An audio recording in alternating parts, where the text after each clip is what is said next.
Detective for hire. Jenny had saved up the whole summer to place an ad in the local paper, but no one had answered it. Until now. What could this new case be? Her imagination ran wild, picturing the possibilities. And so, after helping her mum at Gumboldt College, she hurried to the pier at Lake Nowhere to rendezvous with her new client and crack another thrilling case.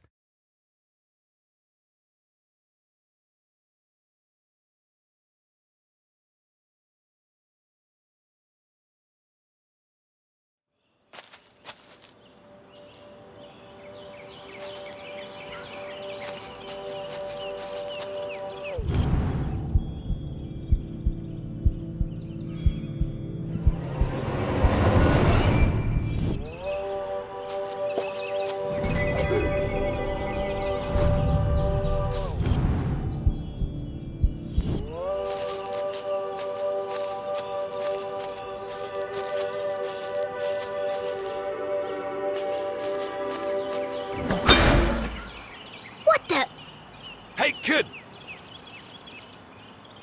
Watch where you're going! Hey, screw you! Your wrench nearly cracked my head open! Oh, no! It's not damaged, is it? That's my lucky wrench. Yeah, lucky it didn't kill me. When's this upgrade gonna be finished anyway? Look, kid, I just go where they tell me. Every night, another power surge. Every morning, another part of the grid fried. And I'm out here fixing it. Do I get any thanks? No. What's causing all the outages? At the moment, a little red-headed girl. Now throw me my wrench, kid. Looks like I have all the leverage. So tell me, what exactly is taking so long with these repairs? Apart from shoddy workmanship, that is. Hey, we're busting our butts to keep your lights on. These lines should be lasting for decades, but they're burning out after just a few weeks. It's the strangest thing. Anyway, toss me my wrench. But be careful. It's a family heirloom.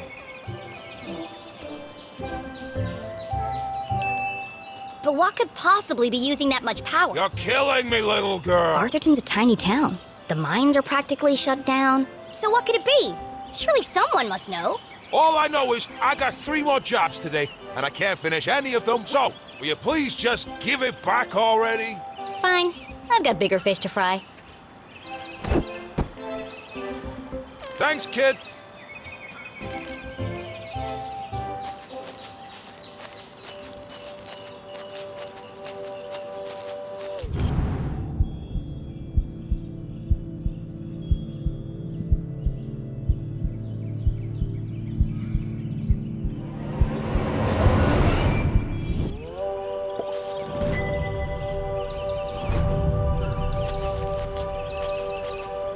As Jenny stepped out of the dark forest, she saw warm sunlight reflecting off the cool lake. And next to that, something even cooler. Keith Stroudsbury. Come on, Keith! Dance like you beat it! Not so much grinding. Oh, Keith, what are you doing? Not everyone saw it, but to Jenny, there was something special about Keith. He's just happy being himself. Nothing seemed to bother him. Not even having to dance in a costume for $1 an hour. But Jenny was not so laid back. Not when it comes to standing up for a friend. Especially her only friend.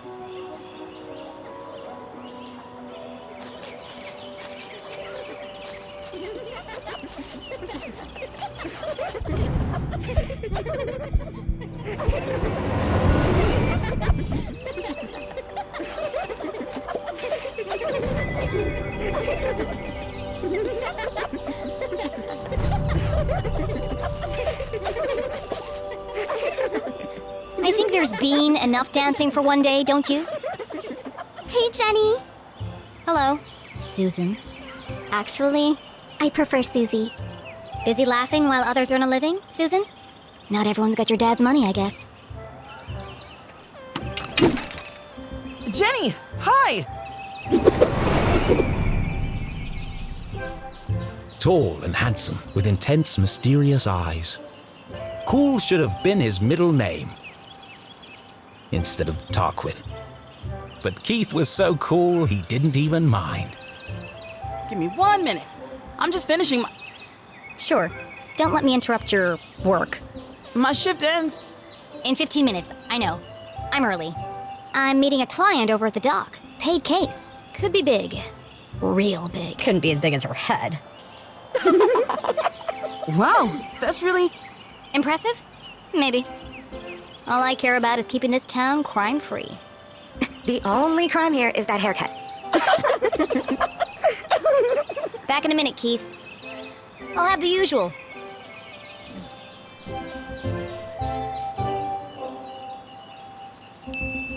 Six sugars, a splash of milk, and a dash of cinnamon. You got it.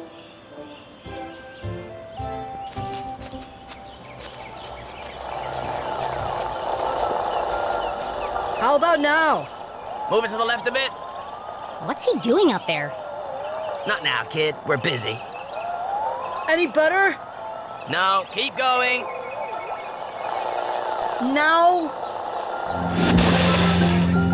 Yes, it's working.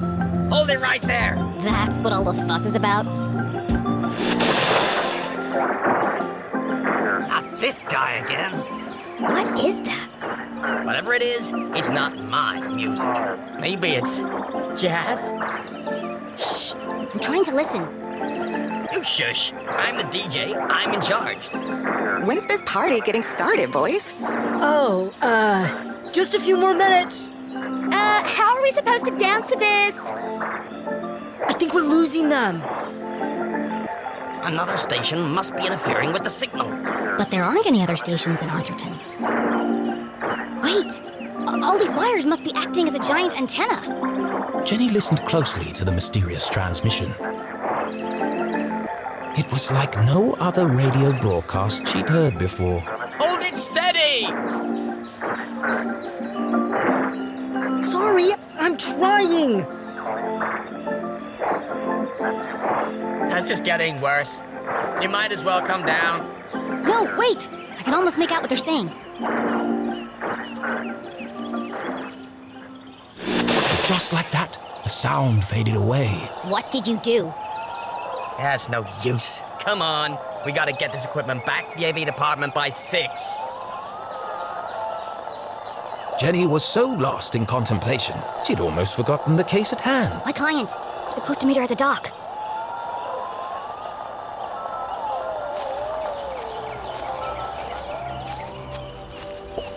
Danger. No swimming. Sounds safe.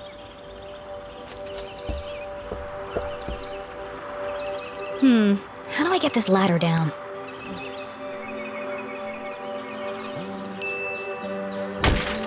That didn't work.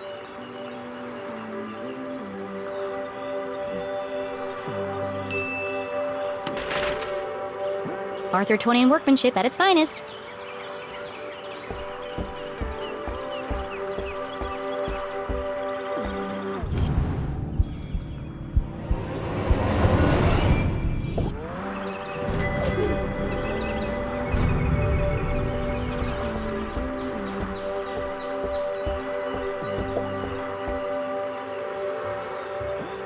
Aha! Got you this time, you slippery fella!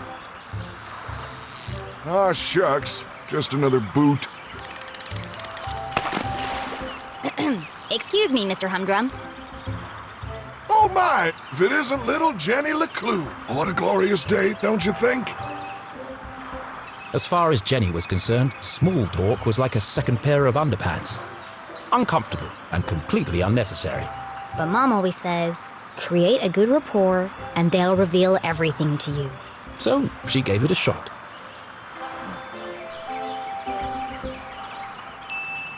Nice, weather we're having? Oh, isn't it marvelous? Just look out there, Jenny. She's got that wonderful afternoon glow.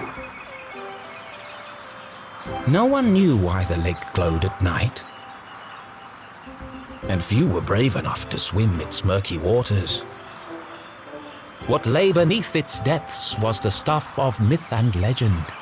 Somewhere out there lies the giant red herring, or so they say. But no one's ever caught one. Sounds fishy to me.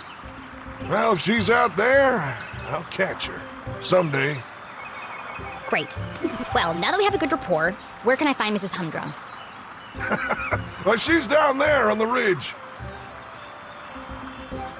Only one problem. I think the ladder is broken. Ah, yes. There's a knack to it. First you shake it, then you kick it, and then you push it. Sounds unnecessarily complicated. I'll join you down there in a bit. Just have to sort my tackle out.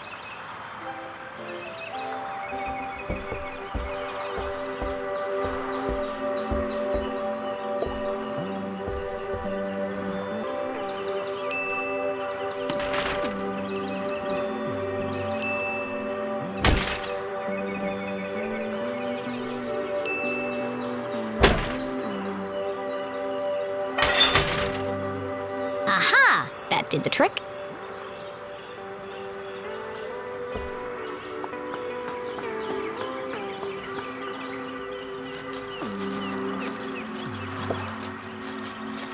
Mrs. Humdrum, I presume? Oh, hello! You? I'm the private detective you contacted.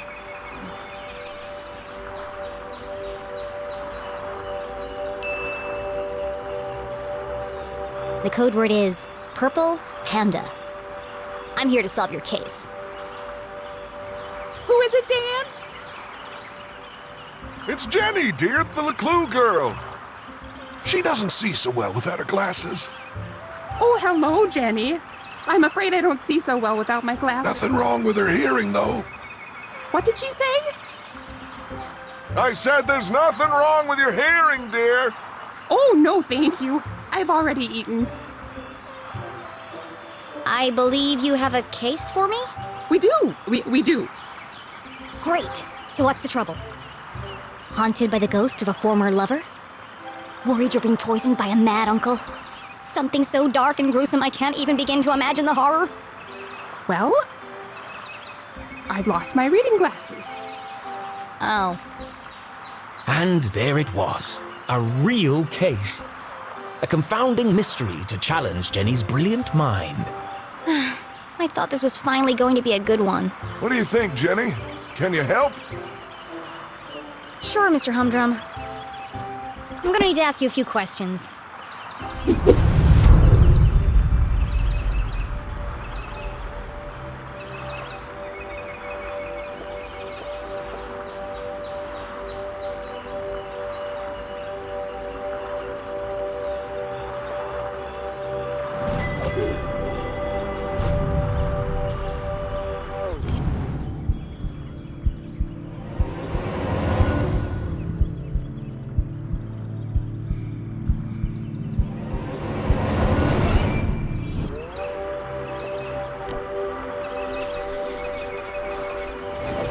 That's a large hole.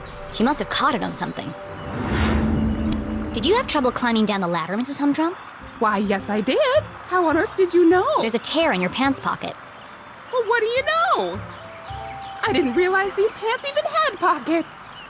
I've never been interrogated before. This is such fun.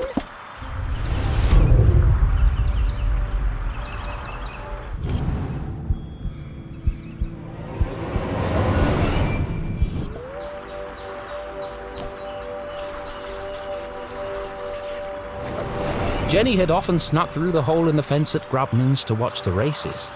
She could understand why the dogs ran so hard. They were chasing the promise of food. What the adults were chasing was less relatable. I notice you're a gambler, Mrs. Humdrum.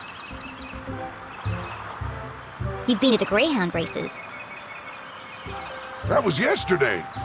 We always go to Grubman's on Wednesday. Interesting. You really are very good. The best. How long have you been solving mysteries? I'll ask the questions, thank you.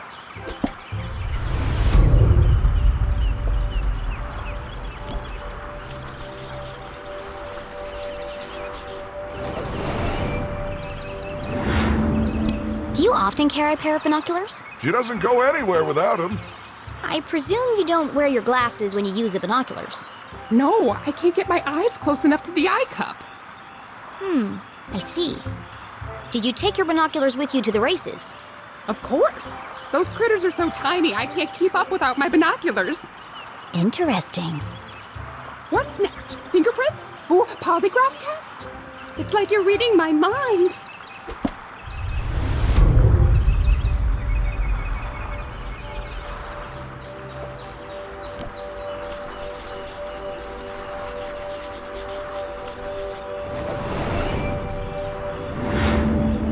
I expect you're finding it difficult to paint without your glasses.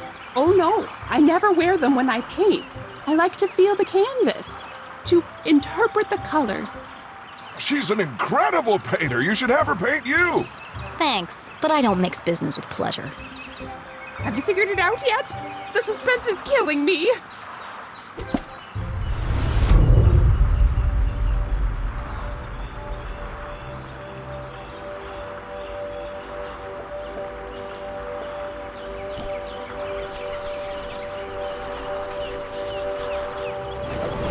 Looks freshly blow-dried. A professional job.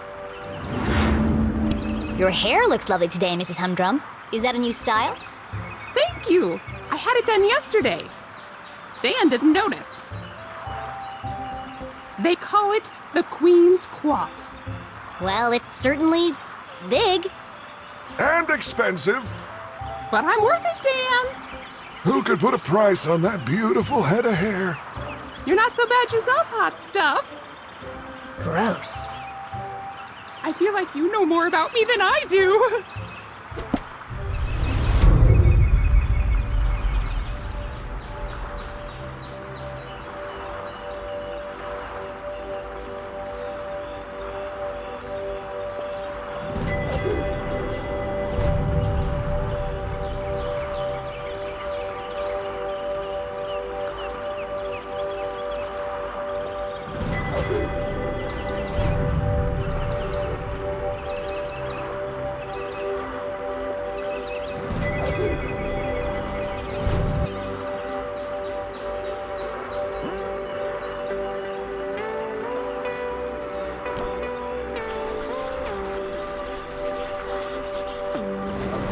Jenny recognized the distinctive indentations left behind by a pair of She must have been wearing them recently. You still have marks from your glasses on the bridge of your nose. You probably lost them within the last day or two. Oh, I never would have thought of that. When do you last remember wearing them? I'm really not sure. Dan? You had him at your Tuesday book club. Oh, yes. We're reading 50 Shady Graves. You are so thorough. Any more questions? I think I have everything I need to wrap this one up.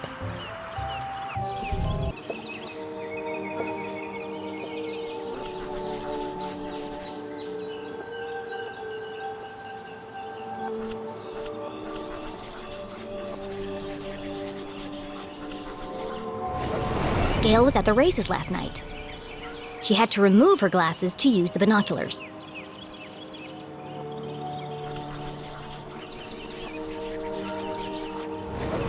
Gail also had her hair cut recently. It's fluffy and big and could easily hide a small object.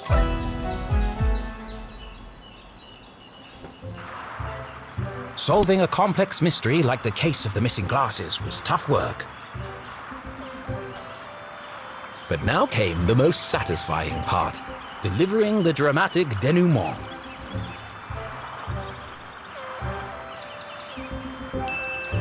It could have happened to anyone.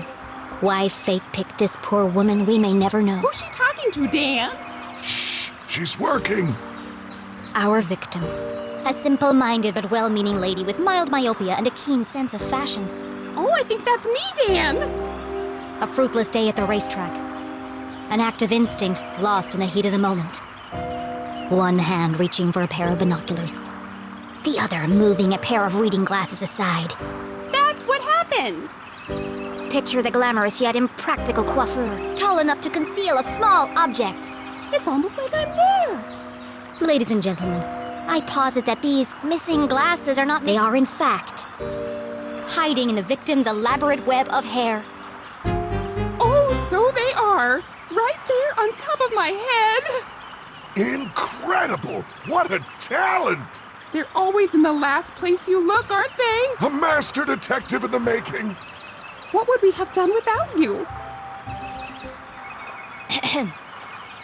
Gail, don't forget to pay the girl. Oh, of course, silly me. You must be rewarded generously for all your hard work.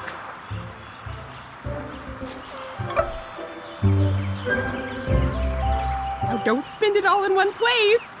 Thanks. I'll do my best.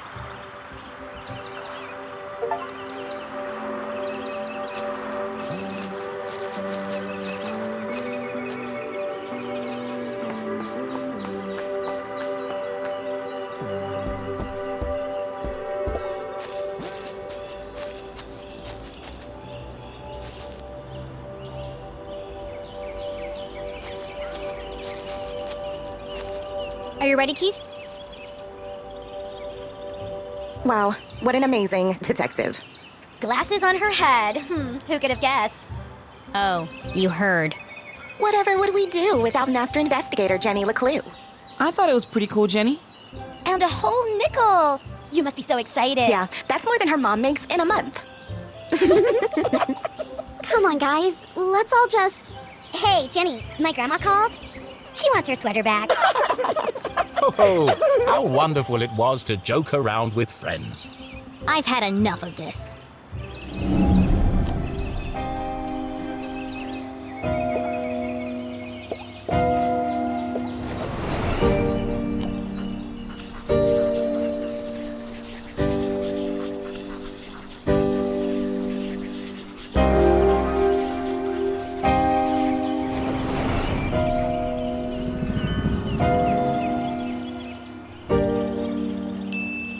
Over-application of makeup. Hair drawn over face. Wear sunglasses even at night. You're trying to distract from something. A lazy eye, perhaps? What? No! How do you... Shut up, Jenny! You don't know anything! Wow, Jenny, that was cruel. Who even says something like that? Aw, don't cry, Veronica. She's just a weirdo nobody! Jenny, let who? And the case of the missing friends! Yeah, good one, Veronica. Come on, let's get you home. Are you coming, Susie? Thanks for the coffee, Keith. And the extra sugar. Of course. It's...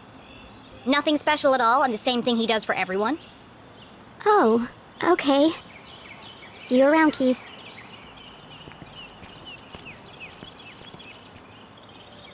Well, that went well. Shall we? Yeah. I've got no customers now anyway.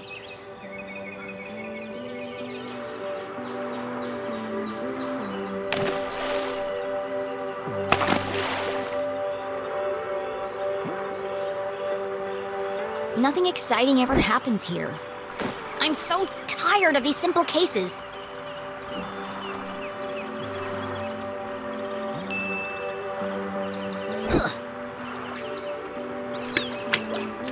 How am I supposed to become a real detective if there are no real crimes to solve? You helped that old lady. Darn. Thanks, Keith. But it was stupid, and everyone knew it. Including your girlfriend. She's not my...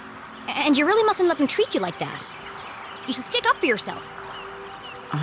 They don't mean anything. Sometimes you just gotta speak up and say how you feel. Well, You can't just let people walk all over you, Keith. Okay.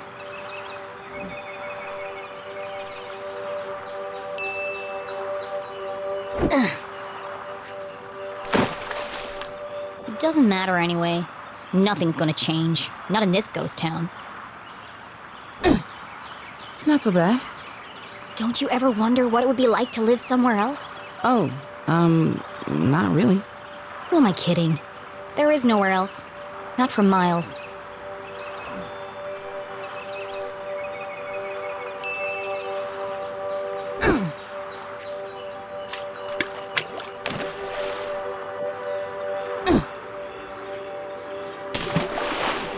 Oh, shucks. I see practice is going well. Is your dad still pressuring you to play? Well... Come on, Keith. You hate basketball. And tough love, but you're the worst player on the team. Not the word. Well, on the bench anyway. Why don't you just tell him you don't want to play anymore? It's a Strasberry tradition. That's my point, Keith. This whole town is dead, stuck in the past. Everyone is just doing what they're told without questioning why. Where's the ambition, the sense of adventure? Are we still talking about basketball?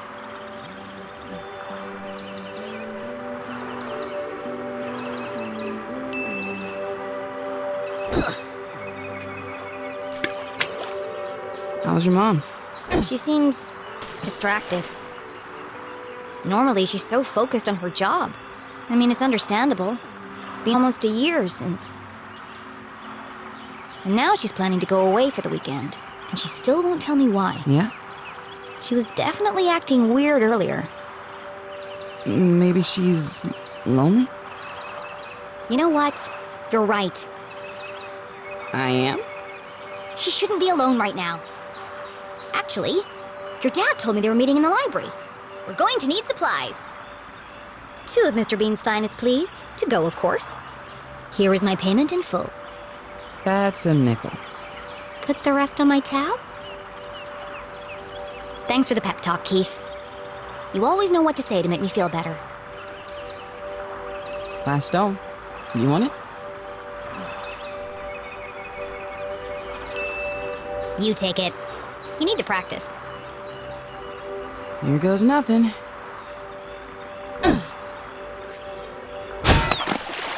Three-pointer! Nice one, Keith.